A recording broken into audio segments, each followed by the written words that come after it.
Hope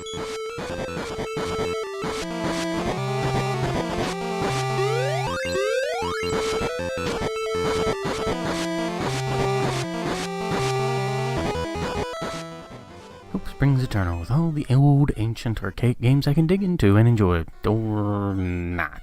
Now, I love Secret of Mana, also known as Seiken Densetsu 2, and I also really enjoy its sequel that was egregiously never released outside of Japan. I bring this up because, other than being a gift from a certain nostalgic king from the olden days of YouTube, I had always wanted to dig into the series' origin. Why the name change? Because Square thought fans might not be interested in a new IP, so they did the next best thing and attached it to a known one. To note, the Japanese title is Seiken Densetsu Final Fantasy Gaiden. No problem, no confusion, right? Right? I have to say, for a game that came out in 1991 on the original electronic brick that was the Game Boy, it is quite impressive. The game visually is not as bad as it is a meld of Final Fantasy and Zelda, giving birth to and creating the flowering of the Mana series. More interesting to me, though, is the duties of who would craft the music for this new world, which happened to turn into a bit of a game of hot potato. Such well-known composers like Yoko Shimomura would get her chance later on down the road, and lesser-known ones like Hiroki Kikuta would blast out some phenomenal pieces for 2 and 3. So, who ended up starting the series off? Well, none other than Kenji Ito, the maestro behind great works on the Saga series. How does he perform? Not my favorite in the series, but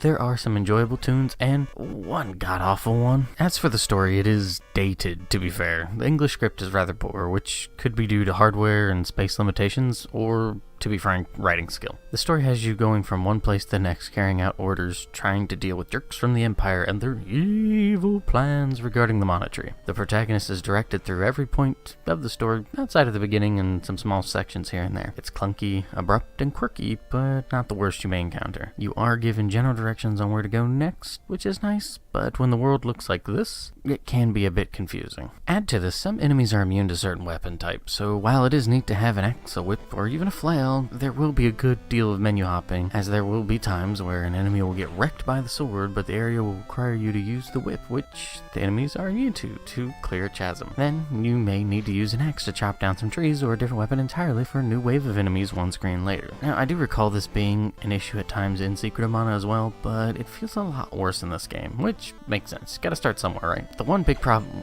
well, a few problems I had with this game with regards to gameplay, however, dwarf this complaint. Difficulty. You can quickly grind to cheese pretty much any trouble you may have, coupled with a myriad of AI helper units, which are mainly good for healing, curing ailments, or restoring MP. The game is rather easy, outside of times you are turned into a Moogle. The struggle is more of navigation and exploration, which is fine, but when action is a heavy selling point, it sort of makes the fun of the game not necessarily there. The game ends up feeling less adventurous and more ho-hum, especially toward the end. Keys! You need these to get through locked door. That's certainly one of the dumber lines I've written in a while. Did you know that you need air to live, food to stave hunger, and water to quench thirst? Well, now you do. Anyway, you need these keys and would be better served simply constantly carrying around 12 at all times throughout the game. You won't always need them, but it will save you some backtracking headaches later on. Taking damage. Getting hit causes you to be forcibly turned around. Now, the act isn't that obnoxious. The problem stems from how poor some of the hitboxes are. They're not very clear, so you may be readying to unleash unholy hell on some unfortunate boss, only to get bopped and swing at air, because the hitbox covered some empty space you weren't aware of. As I mentioned earlier, I am a bit impressed with how this game is presented for a game of its time. Perhaps that is a bit of a bias I have for it, because it is a handheld, but, you know, we're allowed to have those things. Is it still worth a look? Maybe, maybe not. There was that remake after all. However, if you are wanting a game that gives you vibes of the original Zelda for about 20 hours or so, you could do much worse. Play it before? Have any interest in doing so or more questions? Let me know down below or on Twitter at MotoGuy553 and let's continue the conversation. Thanks for watching and have a good day.